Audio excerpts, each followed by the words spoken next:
Bitcoin this morning hitting a new high above $123,000. Joining us right now on the move and what it means. Anthony Pompliano is here as the founder and CEO of Professional Capital Management. Good morning to you.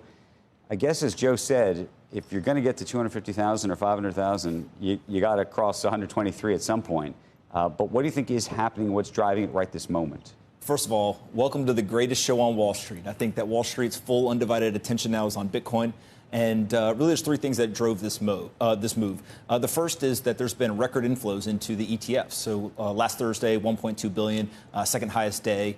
Those ETFs now collectively have over 140 billion. BlackRock's fund is now almost $90 billion in about a year. They went from not having a Bitcoin ETF to now they have a top 20 largest ETF in the world. So there's a lot of inflows there. Second thing is the options expired at the end of Q2. And so all that downward pressure on Bitcoin obviously goes away. That helps kind of like a beach ball getting put underneath the water, right? Obviously it can pop back up. And then the third thing is that there was a lot of short sellers, and you started to see that build up. And as they got blown out, as Bitcoin ran, you get into this price discovery phase. And if you go back to November, we went from 70,000 to 90,000 in about 2 to 3 weeks. And 70,000 was a new all-time high. What we're watching now is we broke through that $110,000 range. That was the previous all-time high. I don't know if it goes to 140, but it sure is going to make a big move here because you are in a true price discovery phase. And how much of this do you think at this point then gets driven by ETFs, or do you think it's really more going to be individuals buying the underlying asset? Well, the reason why I call it the greatest show on Wall Street is everyone wants Bitcoin. Like, this is no longer a contrarian trade. This is a consensus trade now. And so you have the ETFs, you have the Bitcoin treasury companies, you have retail, you have sovereign wealth fund. Everybody wants Bitcoin. Should we be scared of that? Meaning, we were talking about just economists and analysts. We're like, when the economists have a consensus view, you usually should go the other direction.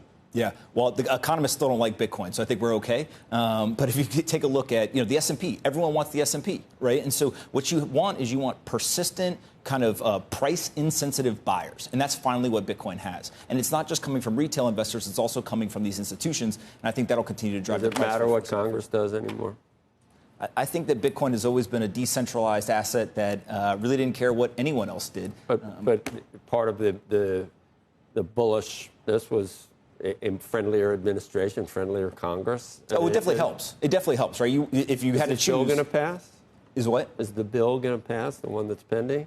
I think that the bill will pass, but again, the bills, most of the bills are actually not addressing Bitcoin in particular. Right. Stable coins, market structure, things like that. General crypto universe, though. Yeah, look, obviously having an administration that created the strategic Bitcoin reserve, leaned into Bitcoin, I think is a very bullish element. But I don't think that Bitcoin was going to go down or not work if the administration wasn't positive on it. You see Superman named his dog Crypto. I'm not kidding. Should have named it Bitcoin. No, it's with a K. With a K after kryptonite. Yeah. Why would Superman name his dog after kryptonite? To prove that he can try. No, maybe it's after Krypton. Oh, yeah. The planet. Probably after Krypton. I got a question. Which of the bills, there's two bills that they're focusing on. There's one that's probably easily going to get through. The other one will require help from Democrats. Yeah. And where do things stand on that? That may be a heavier lift. So what's really interesting, I interviewed Patrick McHenry a couple weeks ago, and what he said is they split this. It used to be one idea. They split it into two things because he thought it'd be easier to get the stablecoin thing through first. Right. He actually thinks that they should put them back together now, that their support, and go ahead and get it approved. I don't know if that will happen, but I just think that there is so much momentum around this that it becomes a situation where there's more pain rather than anything if you don't support this. Like, it is very obvious. I tweeted right before I came on. Warren Buffett is sitting on 5% of the treasury market. Boomers are buying up bonds. Young people are gobbling up as much Bitcoin as possible. What do you think young people care about? They don't care what happens in the bond market nearly as much as they care about what happens in the Bitcoin market. And so I think that politicians are not stupid. They understand that the future constituency that they have cares about this sector, and they're going to lean in. Politicians are not stupid. That's quite a statement. Can you prove that? You pick which ones you like and which ones you don't. Anthony, I don't know if you want to weigh in on it, but obviously we just had Bob Diamond and his colleague on 2 minutes ago. The idea of whether custody for coins should be living inside of a Coinbase style, somebody else doing it for you, effectively like a bank, if you believe that without the FDIC insurance, I should say that up front. Yeah.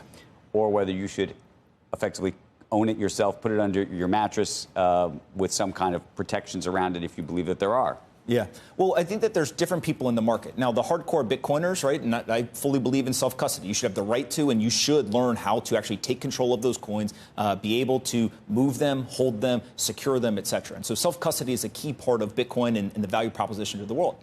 At the same time, we live in a real financial regulated world where there's a lot of investors and LPs that are not going to let a fund manager or a public company have, a CEO who's walking around with the private keys. And so there are going to be these qualified custodians, third parties that people use. And so it goes back to what are you optimizing for and what are the limitations placed on you? Again, a public company is very different than an individual. I think individuals should go learn about self-custody. We should also recognize that public companies are in a different situation. Okay. Anthony, great to see you. Appreciate it. Thanks for having me, guys.